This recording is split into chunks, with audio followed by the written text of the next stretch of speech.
जो ये स्ट्रिप है, यहां से जब पॉजिटिव साइड से इलेक्ट्रॉन ये एनर्जी आएगी और कॉपर के एटम को वो आयन में कन्वर्ट करेगी। कॉपर के एटम से 2 इलेक्ट्रॉन्स निकाल के लाएगी और इसमें डालेगी, फिर उसके बाद नेगेटिव टर्मिनल को कैथोड को शिफ्ट करेगी और कैथोड पे लगा हुआ जो एल्यूमिनियम की स्ट्रिप है उस पे इलेक्ट्रॉन्स डिपॉजिट होंगे।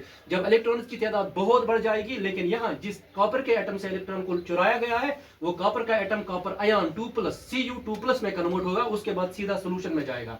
जब वो सोल्यूशन में जाएगा और ये प्रोसेस इस सर्किट में, ये पूरा सर्किट बन गया ना, इस पूरे सर्किट में जब ये प्रोसेस चलता रहेगा, उस प्रोसेस के दौरान जो कॉपर के आयन्स हैं वो कैथोड के एंड पे लगा हुआ जो एल्यूमिनियम का स्ट्रिप है उस तक पहुंचेगा, क्योंकि सॉल्यूशन में आयन्स मूव करेंगे। जब सॉल्यूशन में आयन्स मूव करेंगे तो यहां तक जरूर पहुंचेंगे, लेकिन वहां पे उनको अपने इलेक्ट्रॉन्स मिलेंगे, वहां पे इलेक्ट्रॉन्स मौजूद ही। हर एक कॉपर का एटम 2 इलेक्ट्रॉन्स लेगा। जब वो 2 इलेक्ट्रॉन्स लेगा वो स्टेबल हो जाएगा और उसके बाद इसी पे कॉपर की सूरत में डिपॉजिट होगा। इसी पे कॉपर की सूरत में डिपॉजिट होने को इस इलेक्ट्रिसिटी की वजह से इलेक्ट्रोप्लेटिंग कहते हैं। लेकिन यहाँ पे जो कॉपर अपनी शनाख्त खो बैठेगा, अपने एटम्स को आयन्स में कन्वर्ट होते हुए देखेगा, इस अपने ही एटम्स को 2 इलेक्ट्रॉन लूज होते हुए देखने की वजह से जब ये आयन में कन्वर्ट हो जाएगा तो इसकी डिकम्पोजिशन हो जाएगी। इस डिकम्पोजिशन को, इस केमिकल प्रोसेस को जिसमें डिकम्पोजिशन होती है इलेक्ट्रिसिटी के यूज करने से, इसको हम इलेक्ट्रोलिसिस बोलते हैं। आपको इलेक्ट्रिकलिसिस और इलेक्ट्रोलिसिस एंड इलेक्ट्रोप्लेटिंग पूरा समझ आया। अब हम इस चीज को कनेक्ट करेंगे। मैंने कैथोड को कनेक्ट किया हुआ है, अब एनोड को कनेक्ट करूंगा तो आप रिएक्शन देखोगे। देखो अभी आप देख रहे हैं ये कनेक्टिविटी, मैंने ये पूरा सर्किट कंप्लीट हो गया है। अगर आप यहाँ पे देखोगे, यहाँ पे अभी रिएक्शन चालू हो गई है। इस पे जूम करो, आप इस पे जूम करो, यहाँ पे आपको कैथोड पे आपको बबल्स की फॉर्मेशन देखने को मिलेगी। आप सब देख रहे हैं छोटे छोटे बबल। ये बबल क्या है? ये हाइड्रोजन गैस हो सकता है। क्या हो सकता है?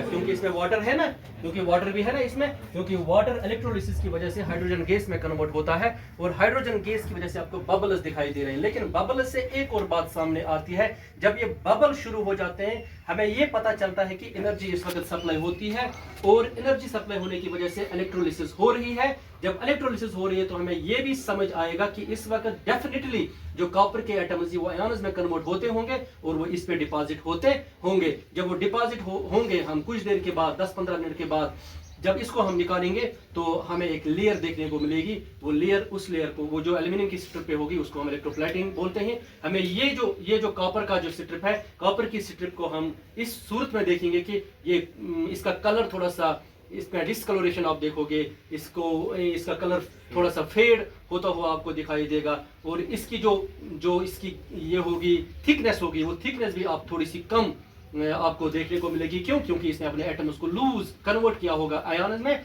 इसने अपनी लेयर को लूज किया होगा।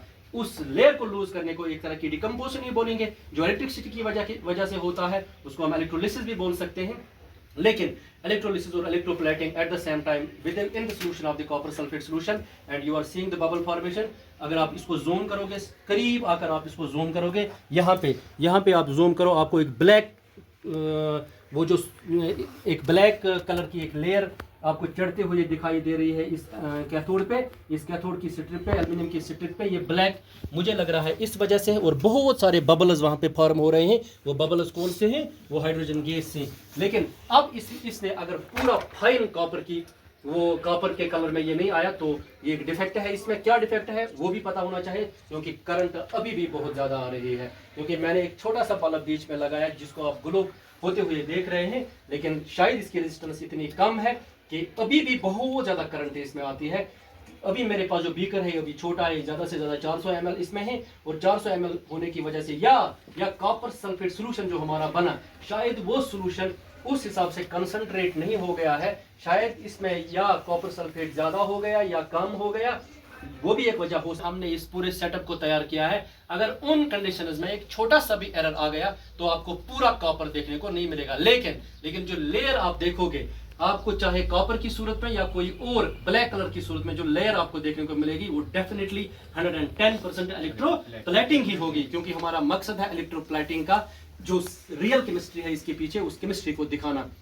बाकी हमारा मकसद कुछ नहीं है। बाकी इलेक्ट्रोप्लेटिंग प्योरली करना वो आप आगे जाकर खुद करोगे जब आपको उस तरह की ऑप्टिमम कंडीशंस मिलेंगे। हमारी लैब छोटी सी लैब है, हमारे पास चीज़ें उस तरह से मैसर नहीं है। हमारे पास अगर कुछ होता भी है केमिकल, वो आउट ऑफ डेट होता है, एक्सपायर होता है, कुछ और उसमें प्रॉब्लम होती है, या अवेलेबल उस क्वांटिटी में नहीं होता जिस क्वांटिटी में हमें मिलाना है, उस वजह से थोड़ा सा इसमें एरर आएगा। लेकिन आप उस एरर को कंपनसेट करके सिर्फ ये समझने की कोशिश करो कि मैं समझाना क्या चाहता हूँ। मुझे यकीन है कि आपने इलेक्ट्रोप्लेटिंग और इलेक्ट्रोलिसिस का कंसेप्ट अच्छे से समझा होगा, आप जिंदगी भर इसको याद रखोगे। हम 10-15 मिनट वेट करेंगे।